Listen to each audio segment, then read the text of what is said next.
forward. He is a member of the Housing Forward Board, and we look forward to involving him in many of our future events and activities as an industry.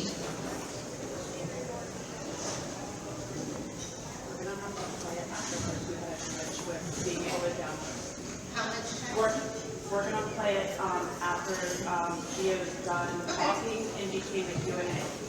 Just kidding. Moving on. That's what he had to say, and it was very short. That's my fault for not giving you that cue, Erica. No problem. So the next item I want to bring up is just a thank you to one of our sponsors who couldn't be here to make a presentation, and that's Ferguson. And Ferguson LLC is headquartered right here in Newport News. You may have seen their building right on the way in. And they're the largest U.S. distributor of plumbing supplies, PVB, waterworks, and fire and fabrication products. And they're a new sponsor for Housing Forward events. And they had several of their staff members had an opportunity to be here yesterday. I hope you had a chance to network with them. They are a really committed firm to affordable housing and innovation, and we're lucky to have created that new partnership with them. You probably saw their beautiful building across the street. Ferguson's culture is deeply rooted in its commitment of taking care of its associates, customers, and community, and they build long-lasting, purposeful partnerships. So thank you so much to Jason Rodriguez, Melissa Hazelwood, and the team at Ferguson for being a champion sponsor, and they sponsored the reception last night, so we could not have made this happen without them. And now I'm going to introduce our closing keynote speaker that we are very fortunate to have all the way from Los Angeles. Theo Henderson is currently the activist in residence at the UCLA Luskin Institute on Inequality and Democracy. He created a podcast titled We the Unhoused while living houseless in a park in Los Angeles, California. His vision is to provide a platform centered on the displaced, uplifting unhoused voices against reductive, housed, and mainstream media. His experience, like being on a housing waitlist for over 6 years, made him realize that there's an untold story of what cleaning sweeps, gentrification, and police interactions are like for those like him. In addition to this major undertaking, Theo has organized unhoused voter registration, comics, poems, and an unhoused memorial service. He has also partnered with local mutual aid groups such as Street Watch, Code, Pantry, Los Angeles Community Action Network, and many others. Theo has penned op-eds in the Los Angeles Times and Knock LA. He has been featured in Curb, CNN, Bloomberg, The Guardian, The Heat, Spectrum News, Teen Vogue, and Inspire magazine. A college-educated former school teacher, Theo Henderson, who found himself unhoused during the Great Recession, has not allowed the condition of becoming unhoused to end his teaching. Instead, through his advocacy and podcast, he has created new pedagogies that reflect the condition of being unhoused. I love this statement from him. Mr. Henderson states, "People have the power to make change, but they need to be armed with the necessary knowledge to do so." Thank you. I'll welcome Theo Henderson to the stage.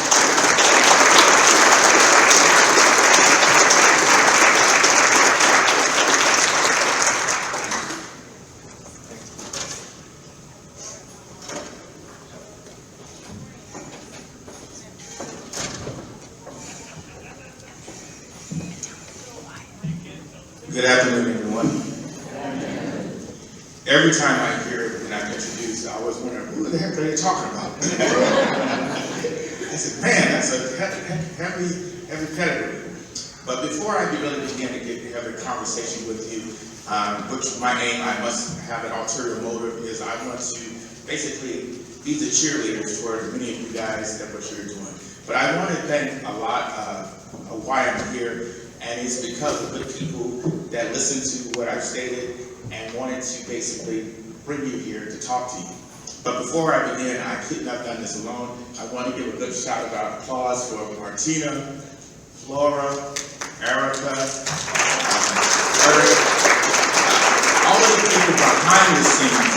made it possible for me to be. I want them to get their flowers now.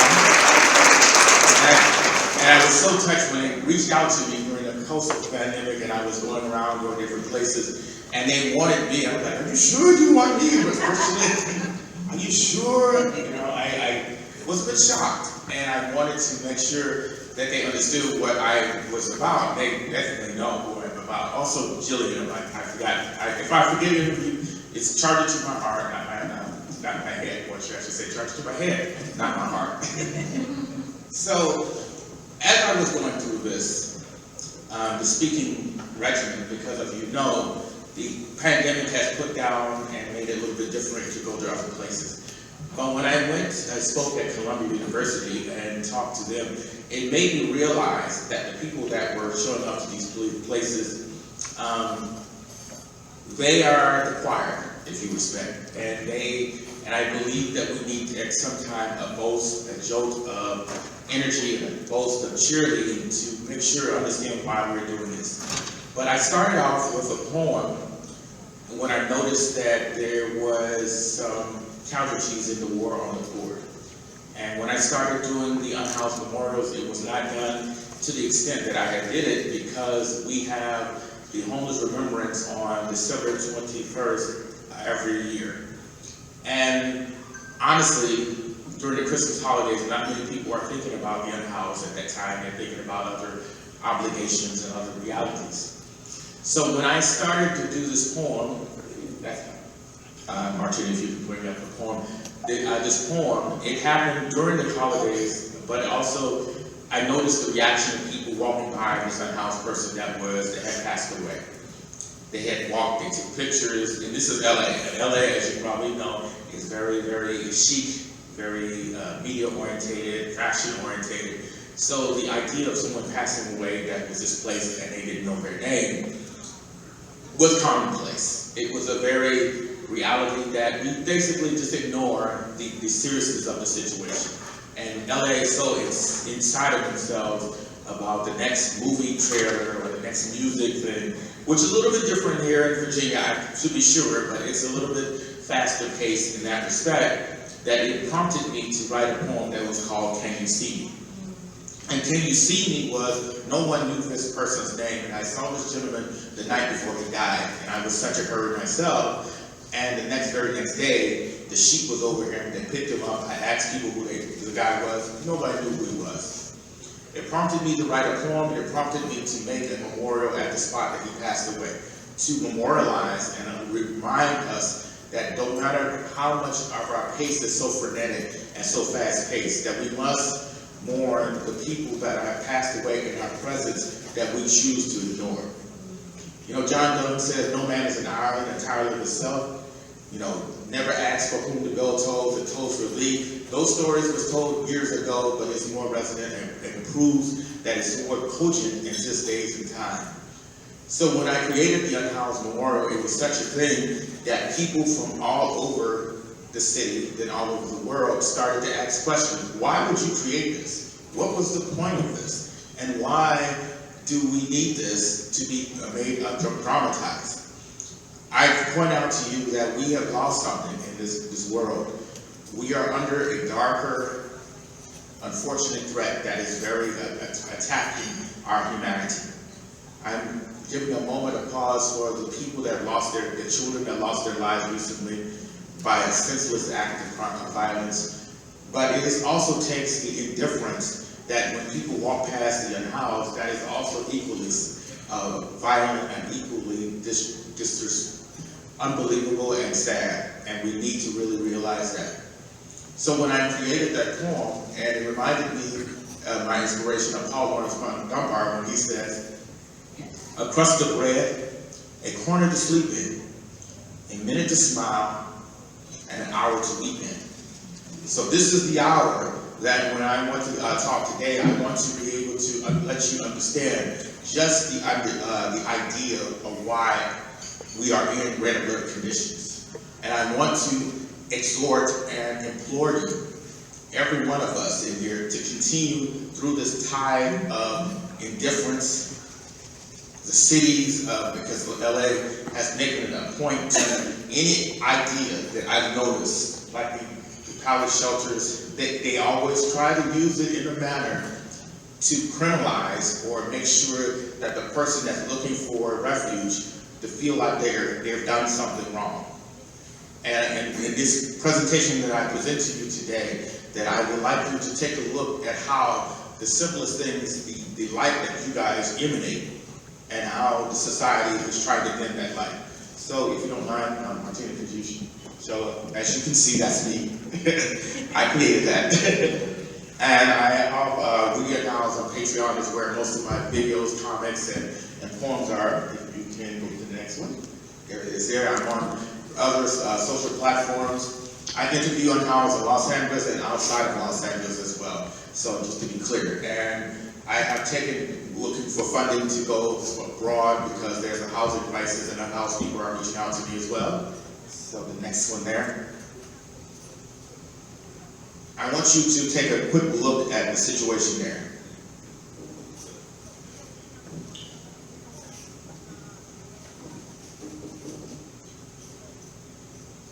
Bear with us for a second. Okay. Because we have to scroll ahead. Give us a minute. Martinez is working diligently.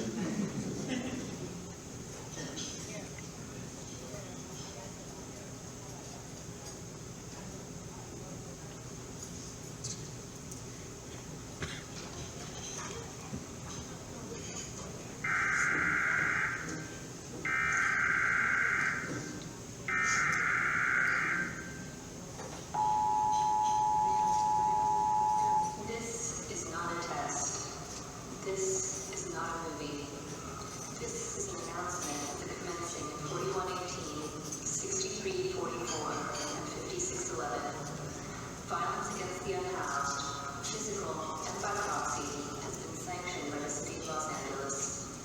Next door vigilantes, as well as business improvement districts, have been authorized to commit violence. Housed people of all races, ED, the City Council, and the Mayor have been restricted and shall not be harmed. Effective immediately, all acts of violence against the unhoused will be allowed.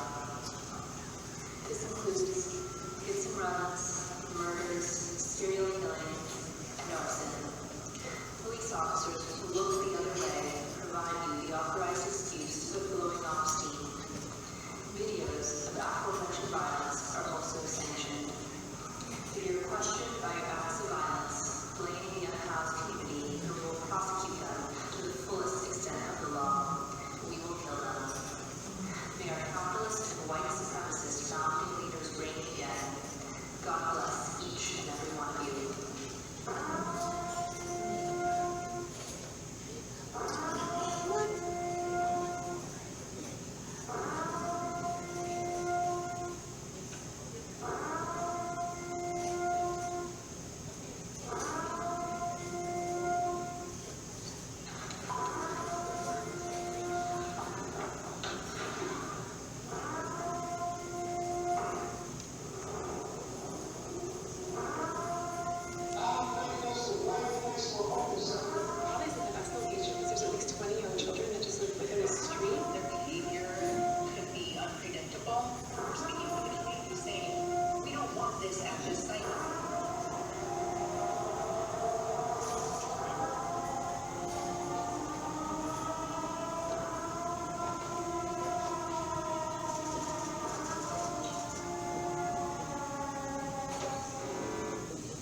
As you can see, we are in red alert conditions.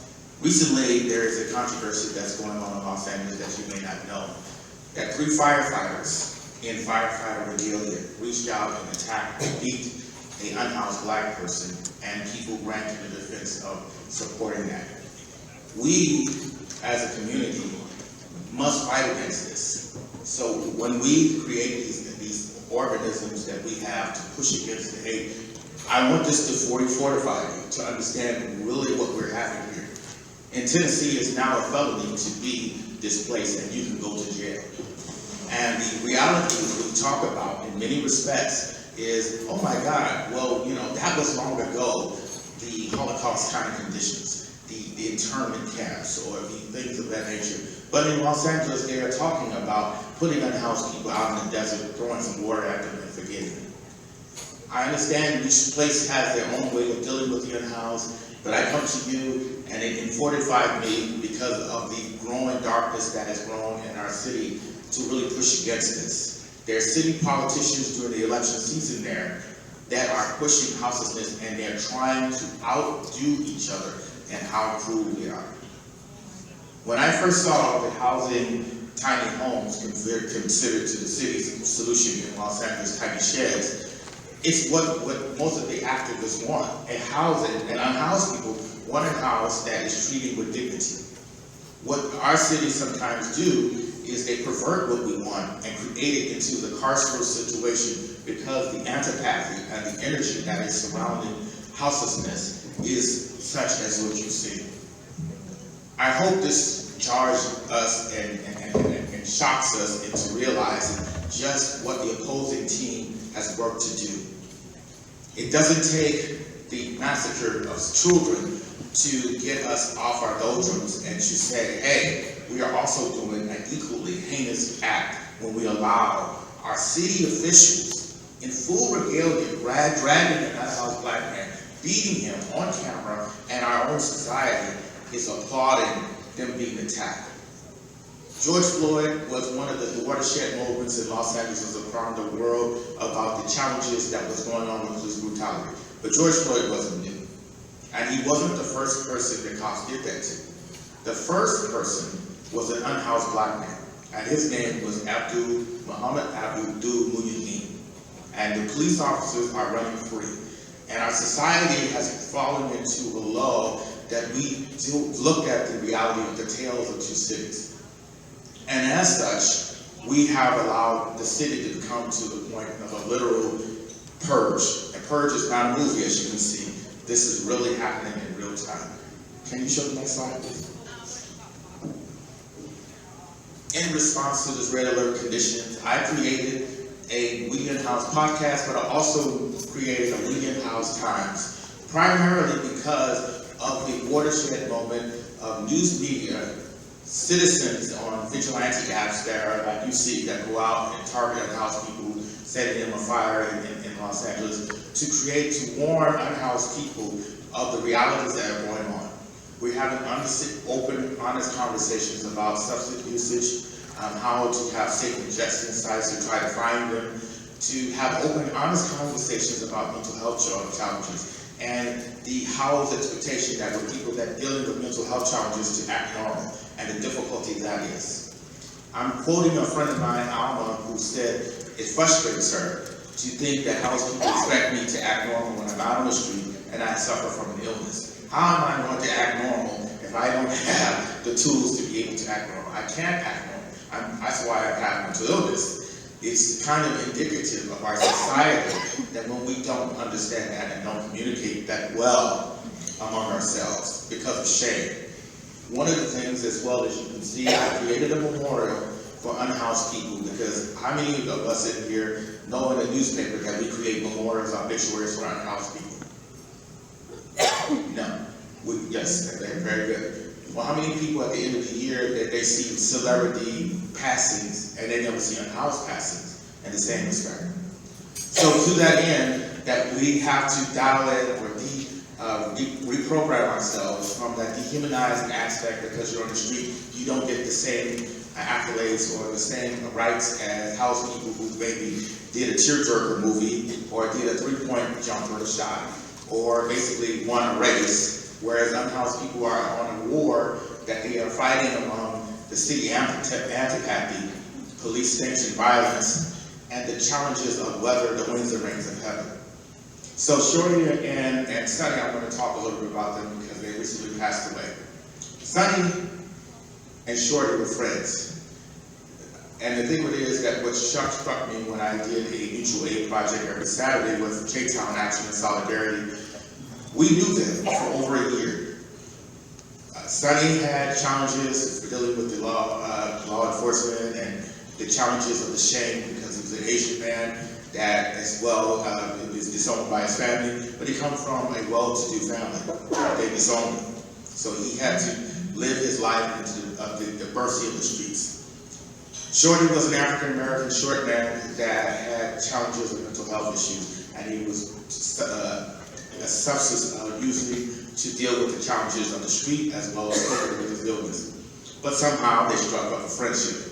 And it was so interesting to see these two because Sonny was the opposite of Shorty. Shorty was more flashing friendly, more flamboyant, more outgoing, and he would basically every Saturday circle around our mutual aid thing, look at the stuff, keep it out what you want to get, the fashion things, he'll pick out the things, coordinate, and then he'll pick out the food. I say hi to him, he say hi, maybe have a little joke or two, and then he'll shuffle off. And literally, when I say shuffle, he had a shuffle, he didn't walk, he shuffled.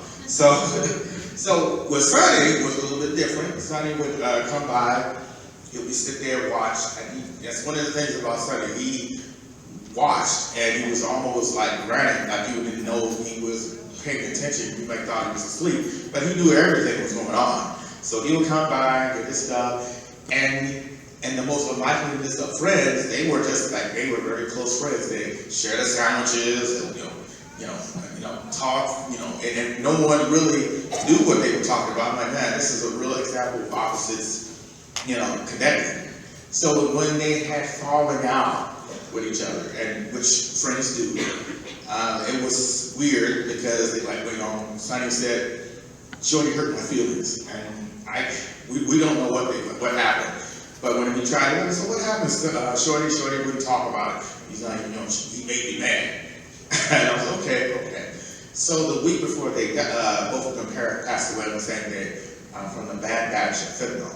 So the week before, and we'd seen them, obviously the war was over because they lived literally like next to each other.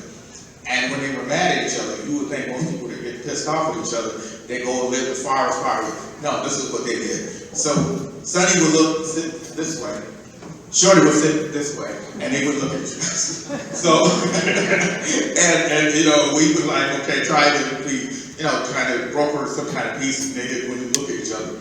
But the last memory that we had, I seen from Sonny and at Shorty at the time, was the Saturday before they both passed away, that in the early morning we would feed him our food and sandwiches, and here comes Shorty coming shuffling down the street with this foot-long Subway sandwich, and he passes by everyone else, and he goes up to Sonny, and they both actually ended up sharing the sandwich. And we never asked, okay, what brought this truce on and whatever, but it's like, I guess it was just an unspoken rule that the friendship endured.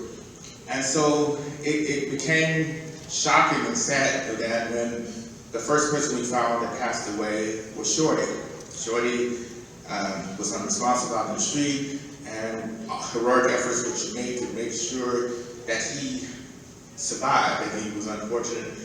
He was one of the 5 a day that dies in Los Angeles. And on that end, that very same earlier part of the day, Shorty passed away.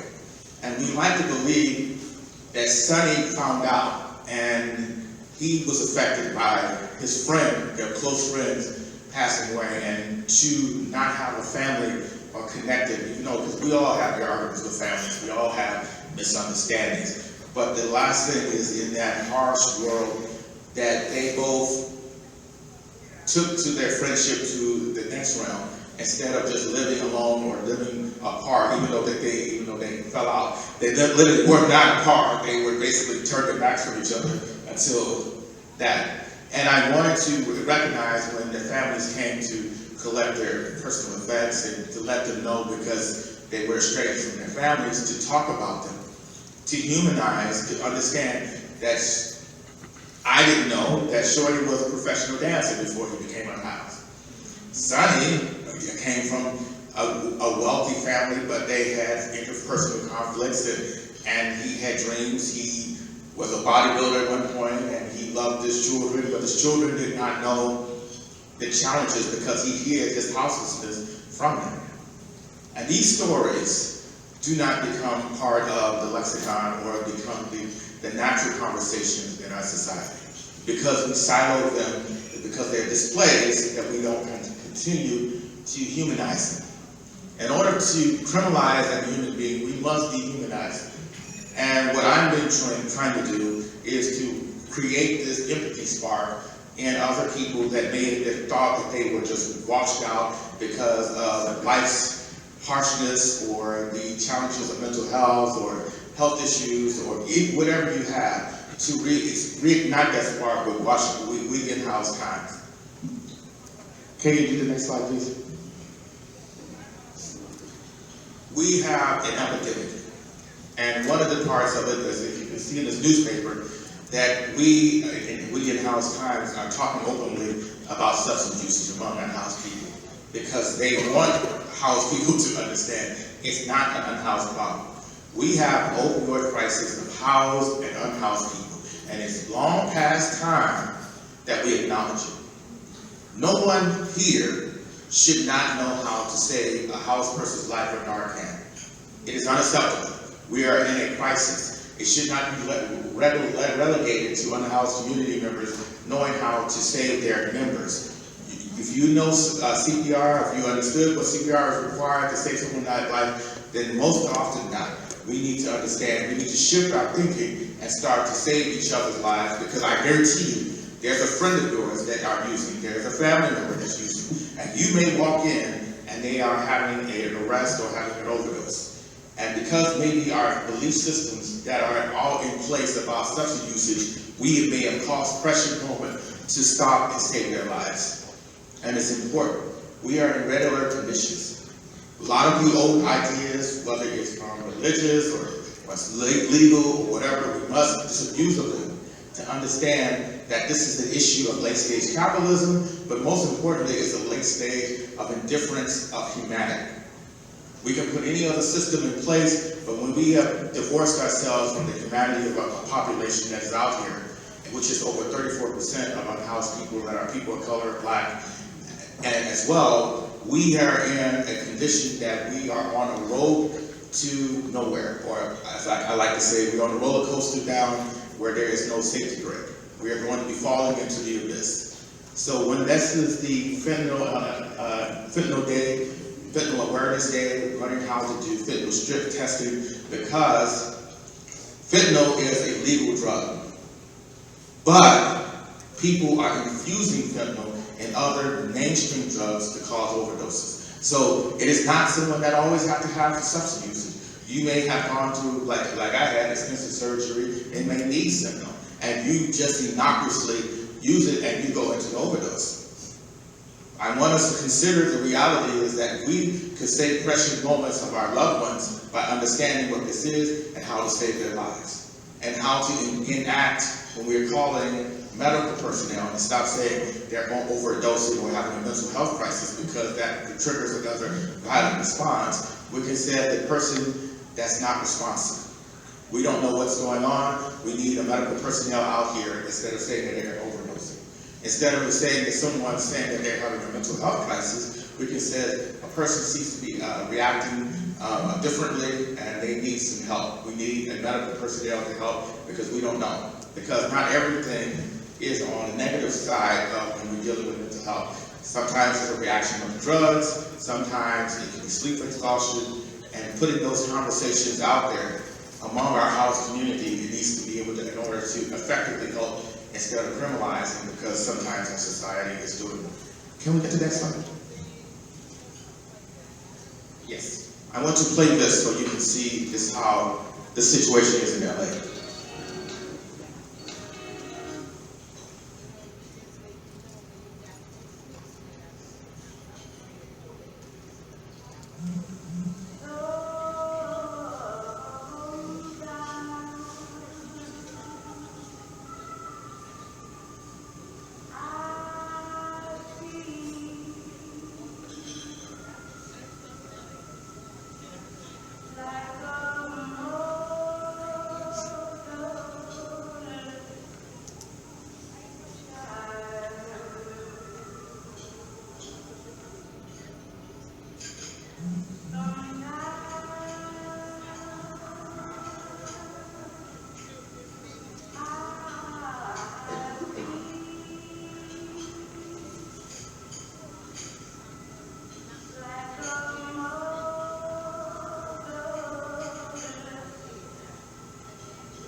second straight night after instigators disrupted peaceful demonstrations by using strobe lights to blind officers.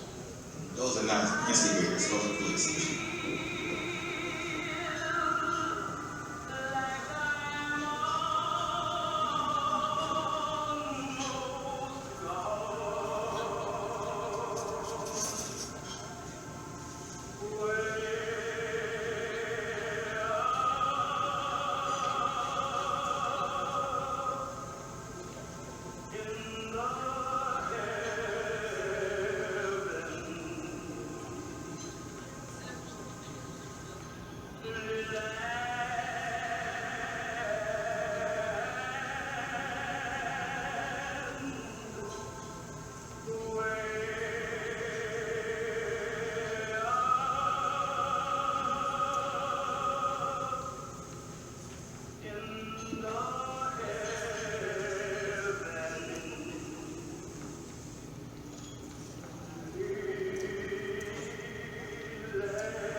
As you can see, this is the reality of what's going on in Los Angeles that we have not been seeing around the world. And as you can see, the Los Angeles City Council member, Mitchell Farrell, has praised this type of action as a success. They have made the people that have stood there, that you can see that were peacefully standing there, as the culprit, as the persons that they needed to criminalize and to demonize, so people continue into their sleep or their indifference or apathy about the reality. But what I also wanted to point out too is that in order for us to do this is why I do it, is to reawaken and refortify you. I want you guys to go back and looking at these images that I've asked you guys to look at on my podcast, that's on YouTube, to realize, to dissect that. What would it take to be able to make a group of police officers run down people for wanting housing as a human right, for people demanding for dignified housing? This wasn't some wanton violent act because they won the Super Bowl. This was people asking for us to look at each other as human beings. And many of those groups of people are in other organizations trying to awaken the humanity of people that do not really care unless it's dollars and cents or how this is going to fit on a budget. So I implore, as you can see the next slide, is my statement there, is that the unhoused too often than not are not being created or not being allowed to have a space. What I've done proactively is I created the first Weekend House election town hall where unhoused people are invited to speak to candidates. Instead of how many of us have seen town halls that usually with candidates talking about the unhoused crisis, and house people, NIMBYs or neighborhood council members or business owners are dominating the conversation, and no unhoused people are invited, or even have any statement on the policies that are enacted against it. So I chose to, if you can go to the next slide, chose to introduce that. This is one of the council members that are running for mayor. And this is what the statement says.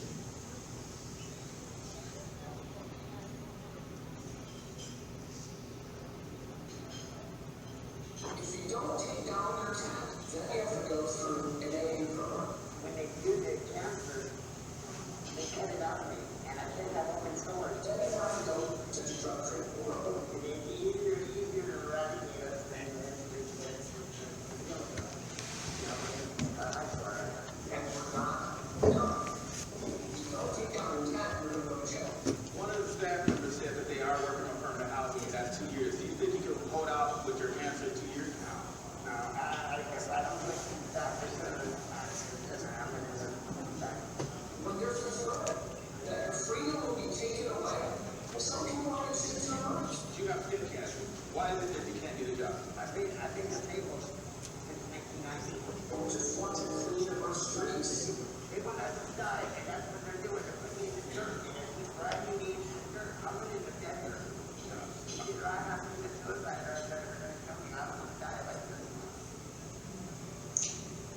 That's the reality we're facing. These as public officials that are inserted in society, do you listen to the language that they stated?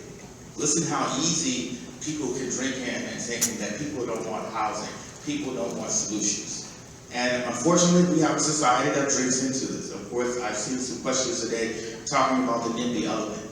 But the NIMBY element is the obvious one. The other element is people that are paralyzed or don't know what to do, and they are drinking in this too. And so here is people that believe in their officials. People believe that the cops are our friends because he's a former cop, or our city officials have our best interests at heart, and they are stating this kind of thing about unhoused people. And listening to the expert, who is the person on the street with skin cancer, unfortunately has passed away, but the fact of the matter is, he's telling people what he needs and the reason why he keeps his tent up. But the city thinks he's a drug-addled individual. He's on chemotherapy and pain medication. Of course he's going to be on drugs because terminal 4 cancer is painful. You're going to any hospital is going to prescribe pain medication to medicate. It doesn't mean that, which is another conversation, but the buzzwords there to always negative, to denote that this person is engaged in some kind of criminal activity, when he's literally fought for his life. So the long and short of all these statements that I've been pointing out to you is to refortify you. I want you to go back to your places, your communities, and to your business rooms, and to your classrooms. And I want you to make it a very singular mission to continue to think outside the box, to continue to push against what these kind of the war that is. Because history has shown when these kind of things are acted in such a normalized fashion, there's been people that have been either divorced from the situation, apathetic from the situation, or indifferent from the situation. And we're in 2022, and we cannot afford to be this apathetic anymore. Because literally, people are going to jail for felonies for not committing crimes, but being poor and being displaced. The noose is going around down people's necks because they have cancer, health issues.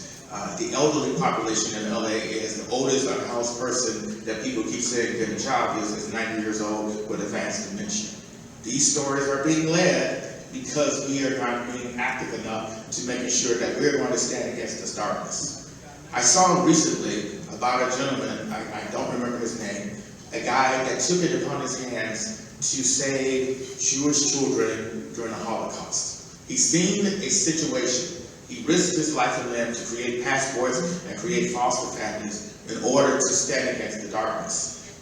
In this room, that was one person that was able to change people's lives. We have more than one people in here. And I beseech all of us to go back, send these videos, or talk to the people that needs to be seen, or getting people that don't know the situation to really hammer in and fortify our resolve to say, we are on the right cause. We are on the right side of history. We need to make sure that we don't repeat the history of the past. And as the rate we are going with these challenges, with the tragic deaths, the Roe versus Wade, the people who are attacking the George Floyd Act, all of these type of things, we are very much on our way back over to 100 years. And if we do not speak out against it, we are on our way to this dark place. So we must stand up and be strong.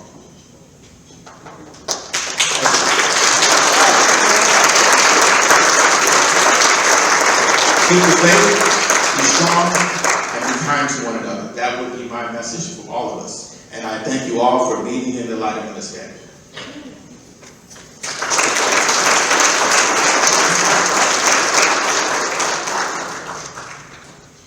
Yes, I was going to say, I had someone that's great on the questions. I think that's Eric. Eric, will you have the mic, or who has the mic? Ah, we got a new person. Oh, I don't know. Oh, okay. Yes. Okay, thanks for sharing what's going on and how you're hoping to change the atmosphere. I'm wondering if in Los Angeles there are any candidates running that can kind of bridge the gap in terms of addressing the needs of the unhoused and, let's say, reforming policing. for instance. So being able to take a different approach to what's happening there. In my Weekend House paper that I showed the Unhoused town hall, and those people who have stepped out, they don't get the notoriety or the press, as you could probably imagine, because mainstream media are getting the people that are causing the problems and giving them a larger platform. But Gina Viola is running for mayor, and her thing is to dismantle and to upend this criminality of 4118. They could sweep people in the middle of the night. They have been doing it 1 and 2 o'clock when no one's around, tearing up people's belongings.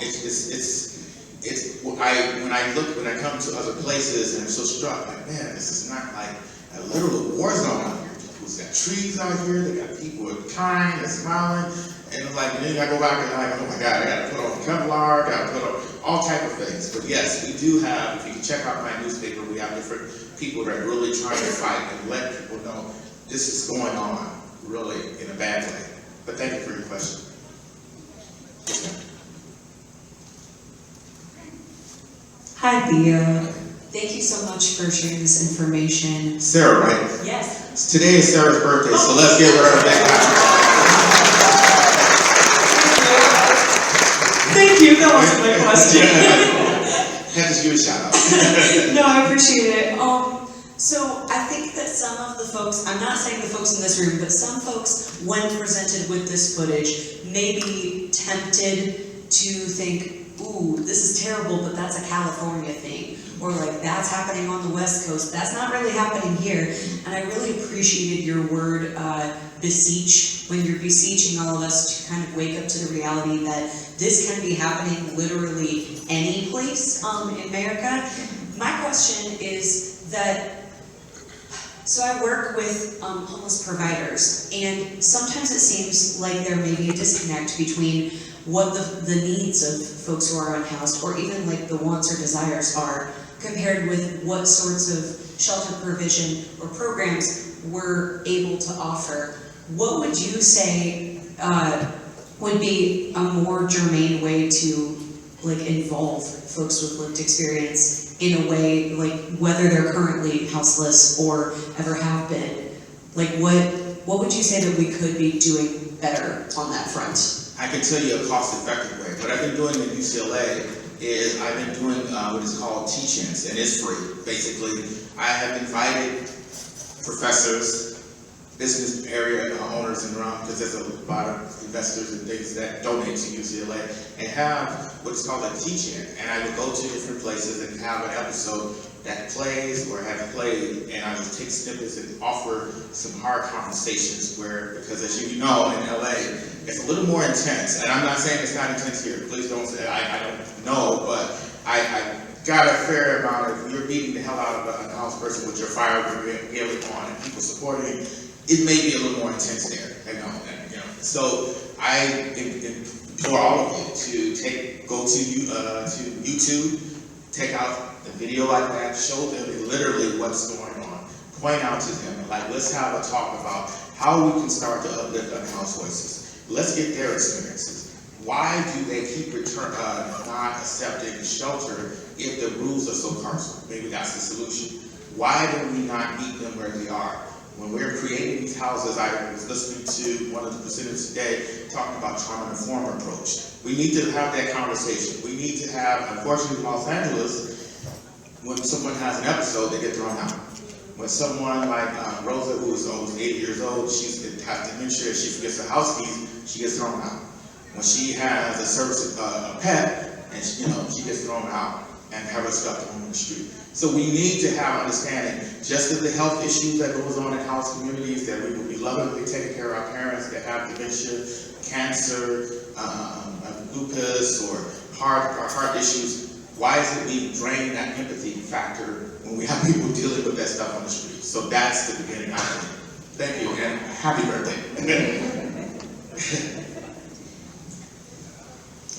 Thank you for being here. My name is Susan. It's not my birthday. But happy birthday, Sarah. I'm glad it's your birthday, not mine. Just curious, when we struggle in this work trying to find the right words and how to best express ourselves. And we were just kind of curious. We typically say homeless shelter, You were saying unhoused. Yes. Can you give us more of the background about how you think that is a better choice to use? To give you, I'm going to put on my teacher hat, so give me a moment. I was a former educator teacher, so I'm going to just say. So let me start out. Homeless was a term back in the early 1600s, 1640, if I remember my memory serves me correctly. And they had a campaign of worthy poor and unworthy poor. And we have made that statement that's been put out, embedded with bias and prejudicial attachments to it. So in this time that we created, because I use the term unhoused because I, as a black man, am comfortable in changing terminology because in the black race we have changed our names to meet the moment. At this moment, many people like to be called unhoused. Some don't like being called homeless. Some don't like being called unhoused either. Some like to be called unsheltered. Disconnected from four walls. Some even like to be called hobos. They don't like transient. They don't like vagrant. They like, what do we call it? Sky free. That was another one. That's a new term. And what has been happening here is some people that are already speaking on behalf of Unhoused in some platforms are resenting that because they want to keep the statement, the terminology from 1600s. And I want to point out to you is that if we are evolving enough where we are allowing people to express their gender expressions in the manner we want to, why is it such that people get into a rage for people wanting to be called, or the agency to be called what they want? So yes, I like to be called unhoused, displaced, and instead of saying people living experiencing homelessness, I say houselessness. Or and some people will say sheltered, or being unsheltered, or like disconnected. Sky limited, or sky liberated. That's one, sky liberated. So there's a lot. You'll find a lot of communities that are experiencing similarities of houselessness or displacement, getting their own power back. That's the law of the shelter. So you think it's more personal? It is personal, and it's also a movement thing. Because more and more unhoused people that have been formerly been called homeless, when I say unhoused, they react positively, like, oh my God, this really puts it in, this really makes me feel like I'm a human, not like I'm some kind of statistic or some dehumanized trash. That, as if you can see from the videos, that homeless moniker leads to those kind of things. Hi. Hello. My name is Valerie. Hi, Valerie. Thank you so much for this narrative. I resonate with it a lot. My question for you is, well, in Virginia, I feel like our racism looks a little different. While it's a different type of violence, it's more of, we have a lot of well-meaning people trying to do the work, but not really doing the work effectively. They like what we call, Saviorism, we call it Yes. And while your work is so amazing, how do you protect it from becoming poverty porn? Oh, absolutely. Yeah. For folks who like to pat themselves on the back for perpetuating houselessness. We have an individual in Los Angeles that likes to pass out socks and uses that savioristic trope. They believe in the kumbaya thing. One of the things that we have been brought up in this too is you have to gauge where we are emotionally. Some people will get defensive when you say, hey, this is trauma reform, you're harming, exploiting people, let's rethink this. And so they'll react defensively. But then there are some that when you do call them in and talk to them instead of shaming them first out perfect, because a lot of times they really sincerely believe that they're doing a good thing. And you can say, maybe we can do this a different way. I can see that you care about the issue, and we need you there to care about the issue, but we don't need you there to keep smashing the plates or making it twisted into something that's twisted. So here's how we can shepherd it together as a community to teach you in a way, like I said, some of the teachings talking about pushing against, and also, if I may take a moment, some of the conversations that I've had in some white spaces, first and foremost, I'm a black man, and first and foremost, black unhoused men are heavily, particularly if you see what happened in New York and other places in Los Angeles, they're the heavily most criminalized people because every race of people call about an unhoused black person that has a mental health issue. Every person calls it unhoused, because I had the SWAT team call me for standing out in the rain, and I hadn't done anything. And because I was unhoused and had my things, they said this unhoused person is bothering their patrons. So to be clear, one of the things that we must have the open conversation is how there is white unhoused people, but there's also black unhoused people, and the added challenges that follow into that. The third thing we need to talk about is living in white spaces is to understand that we may be experiencing the same thing, because there's levels to it, and to understand that no one is like, you can't say because you help a couple of unhoused people of color that you are racism proof or white supremacist proof, and that you can walk on water, because we all are in a jacked up system, and we got something to stitch on us, and we need to work to really extract that. Yes, ma'am. Do you have any? She needs a mic.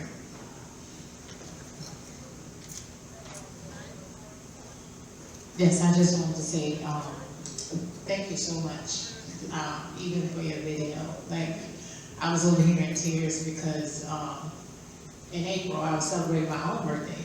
Oh. And I decided that out of the blue, last year I decided that I wanted to go to California, and I found myself in downtown LA. Oh, okay. And when I say the overtness of you are not welcome here if Yes. you do not have a home, was just so overt that I came back crippled in emotion. I guess my question is, what advice can you give to us who are a part of the choir, who are living this life and championing for change, and who are frustrated that homelessness is accommodated instead of eradicated, that we are walking the line with individuals who are looking for housing or on the brink of losing their housing, who have experienced homelessness ourselves? Like, what advice would you give to us who are in the thick of it and still trying to fight the good fight? Well, first of all, I wanted to say this very bluntly. You all are heroes. And the reason why I have to say this, because you're fighting a dark time. And as you know, if you've seen yourself in Los Angeles, it is so, it's like you have to be willfully ignorant to ignore the harshness of what's going on in LA. And that people spurred up to say something. But the fact of the matter is that some of us that's walking here, we are not trying to, you guys are not reaching that point. So you guys are here a little bit ahead of time. So here's some words of encouragement that I tell you, like, you know, self-care is important. And I think we need to do that in our spaces. We need to take care of ourselves, because this is a marathon, not a sprint. The second thing I need to also, importantly, rely on each other to support, because there's some dark times ahead that's coming up. These school shootings are horrible, but what's behind the curtains of people normalizing, attacking poor people, vendors, and house and secure people and things like that, we're going to need to have some supportive systems in place, because there's going to be a lot of gaps falling. The moratoriums are going to be ended, and then you know that they're going to be in the streets. It's going to be such a normalized thing that it's easy to burn out. So we're going to have to pace ourselves when you run in this fight. This is this marathon, and like I said, you know, run for the higher calling if you want to do the religious metaphor. But we must gird ourselves, re-energize ourselves, and remember that we fight houselessness from one housing person at a time. We must remember that. We must know that every time we speak out and show that, hey, this is an unhoused crisis, and it didn't happen yesterday, and it's not going to be solved tomorrow. It's going to be solved with all of us together, and we're going to have to rely on each other with the kindness of it as well, and grace. Thank you for your question. Oh, Erica's about to run me off, sorry. Thank you very much.